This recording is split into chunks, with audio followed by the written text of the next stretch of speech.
All right, Dusty May, Mavericks head coach. How does that sound to you? It still seems odd. It's surreal. My wife's even asked me a couple times, "Are you really the coach of the Mavs?" So, yeah, it's been fun so far. Okay, I'll give you a softball to start things off here. What does Dusty May do for fun? And your answer cannot say anything involving basketball. Play games with my family. What kind of games? We play Catan, we play cards, billiards, cornhole, literally anything, Yahtzee.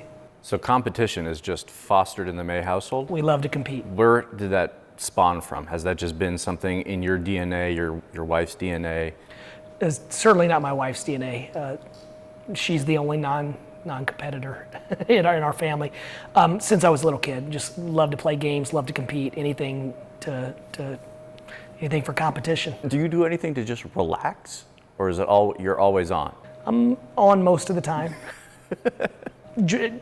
Growing up, I enjoyed going to the movies. I enjoy reading. I enjoy hiking. Anything outdoors with decent weather is enjoyable, but I don't fish per se, or I don't necessarily enjoy golf. I like being outside with people, but the sport of golf is a little too frustrating. So I have a goal to find a hobby sooner than later as I get later in my life. Yeah, you got some players that like to pick up the sticks and play. Are they recruiting you out to the course? Yeah, I've talked to several of them about that. That would be a good reason to pick the sport up. Cooper Flagg would likely bring a smile to your face as well. Throughout the hiring process, how much of that was a draw for you to take this opportunity? It was a big piece of the puzzle. Obviously, when you have someone as young as Cooper, as driven, it's also a challenge to get him to reach his full potential and be the type of player and caliber of player that he can be. So it was exciting to have someone with that much ability, but it's also we've got to really help him be his best. What was the sales pitch? I mean, did they really have to sell you on this job, or was it as simple as, hey, we've got Cooper Flagg, he's 19, doing all these historic things as a rookie. Do you want to come be his coach? The conversation simply started with, would you have any interest in our position? And I thought about what's important to me in my life and my family's, and Dallas checked every box, and that was part of the equation, but also with the alignment between the ownership group, the front office, the coaching staff on down to the players, that was very appealing as well. If you speak with anyone that's coached in NBA or worked in NBA, the first thing they say is make sure there's alignment with the front office and the staff, and so I felt really comfortable with Patrick, with Masai, with Mike, and then obviously the players in the locker room. That was obviously a major attraction. Why does Cooper have that sort of magnetic appeal to not only bring Masai in, but Mike and now you as well? There's very few players that can impact the game every single possession on both sides of the ball, and also can change the energy and intensity of a building. And Cooper's one of those guys. Much like Masai, I think my criteria was: is there a young core that you can grow with as someone that's never coached the NBA before? That was one of the major boxes. And Cooper in himself is a young core, and then you factor in some of the other guys. It's exciting. You think D-Live, and obviously the Kyrie's ability to impact a game and him be able to play the game at such a high level mentally, and then the young pieces. Obviously PJ has played a major role on a Western Conference Finals team, and you go down the list. There's a lot of unique pieces on our roster. I'm glad you brought them up, because I am curious. Cooper's 19, big championship window. Kyrie's 34, smaller championship window. And I won't ask about personnel moves because you won't tell me anyway. But how do you kind of fit this vision for a 19-year-old and a 34-year-old stars that are on two opposite ends of their career arc? How do you kind of reconcile that, and how do you build a team like that? Well, I'm new here, but from my perspective, you have Kyrie, who's always in great shape, who plays the game with so much mental capacity, and then you have Coop, who's still learning to be hopefully an MVP candidate, to be an All-NBA guy, And so Kyrie's experience, it's obvious that he's so benevolent with everything. He's just a giver.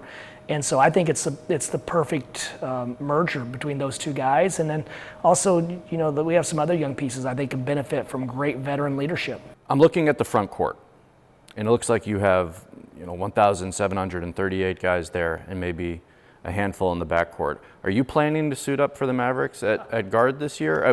What exactly is the plan in terms of roster construction? Because it does seem weighted to one side of the court. Well, if I do, then we're in big trouble, Mav fans. So hopefully. You played. Let him know. You can let him know you balled. Yeah, I think when you look at our roster, I think Najee is a playmaker. I'm not sure what position he is, but he's someone that can play on the ball. He can play off the ball. I think Cooper's the same way. Max Christie, Kyrie, and then we have Ryan Nembhard. So we have a lot of guards. It's just when a roster's 15 players now, you should have several players of each position, and so we like the roster versatility. Obviously, we want guys who can play slide up or slide down the lineup depending on health and depending on if we want to go big or go small. So, we like the positional versatility of a lot of our guys. What kind of coaching style or what style of play are you looking to create here? Well, we obviously want to play with great pace and get up and down the floor and be exciting to watch, but also just to be the most unselfish team in the NBA, to be the best passing team in the NBA will be a goal of ours. And then defensively, we'll figure out the best way for our group to play, depending on who's healthy playing, and then be extremely competitive. You're not going to be at a championship level ever unless you have a really strong unit on both sides of the ball. You're good on offense, you're good on defense. So our goal will be top 5 in defensive efficiency and top 5 in offensive efficiency. What role will you play in any personnel moves, or will you have a voice in those rooms? I can't imagine playing any role in personnel moves. I do think in any partnership they're going to ask me my opinion based on competing against these guys. I've seen a lot of especially the young players, I've seen them since they're 15 or 16 years old. So I think it would just be more of intel and information more so than decision making. To that end, why was Merez the right Wolverine to take with the 9th pick? He checks a lot of boxes for what we want to be going forward. He's an everyday guy. He can play both sides of the basketball. Also, I think he complements our superstars well. He's a great screener. He'll do whatever the team needs to help us win. And he's just extremely durable. He's reliable, and he's still young, so he's got a lot of room for growth. But when you look at the last 2 years, how much he's improved each season, then you have to anticipate he's got another big jump this year and next. For those not fluent in coach speak, what does everyday guy mean? It means you know exactly what you're going to get. When you're a Mav fan and you show up to AAC, you're going to know Rez is battling, banging, playing with great physicality. He's running the floor. He's playing like every possession of every game means something. Do you see him and D-Live making an interesting combo? Yeah, we're still working out those kinks, and we haven't seen our team on the floor together, but that question was actually presented during the evaluation process, and my opinion was that there will certainly be times when those two can play well and play effectively well together, especially on the defensive side of the basketball. You have two guys who can make plays, who can cover up some mistakes. Now, offensively, there would probably be some give and take and some work we need to do, but anytime you have two guys who are really good players that play hard, you can figure out ways to put them on the court at the same time. Your track record speaks for itself. But you're far from the only accomplished college coach to make the leap to the NBA. Unfortunately, many of them who did try going to the pros did not have success. Why will your path be different? I can't speak for them. I do think now more than ever the NBA and the college game have merged closer. Stylistically, the NBA plays more like college than ever, and college is shading towards the NBA more than ever. And I think from my standpoint, for the last 20 years of my career, I've spent time at NBA training camps. I've studied the game extensively, and that may not equate to winning, but I think the way we've coached as a group and the way we coach our guys is much more tilted towards the NBA than it is the typical college model. If you could change one thing about the state of college basketball right now, what would it be? If I could change one thing about this, just have a clearly defined set of rules.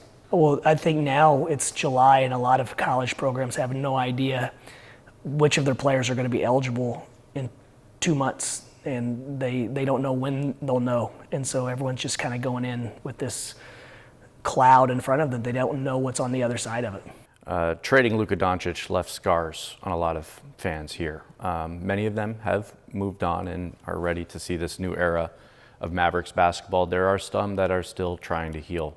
What's your message to them? Well, obviously, we'll be a program that controls what we can control, and we can't control that. But what we can do is fight like crazy every single day to earn the trust and faith of all Mav fans that they know exactly what they're going to get, and we're building another championship roster. You're a Hoosier through and through. Did you work with Bob Knight? I did for 4 years. Did that impact your coaching style at all? Are we going to see any chairs fly across the AAC? The chairs have been attached since Coach Knight, so you'd have to be strong enough to throw an entire row of chairs. No, but I learned so much from Coach Knight. He's one of the greatest teachers in the history of basketball, and just that experience helped me get my foot in the door in coaching. But yeah, I don't think I'm going to be throwing chairs. So did you have any conversations with Mark Cuban during the hiring process or afterwards, considering he's an IU guy? I didn't before. I have since, and we've spoken through mutual acquaintances, and I look forward to following Indiana football with him this year. You can get some good seats. Yeah. Awesome. Dusty May, thank you so much. Thank you.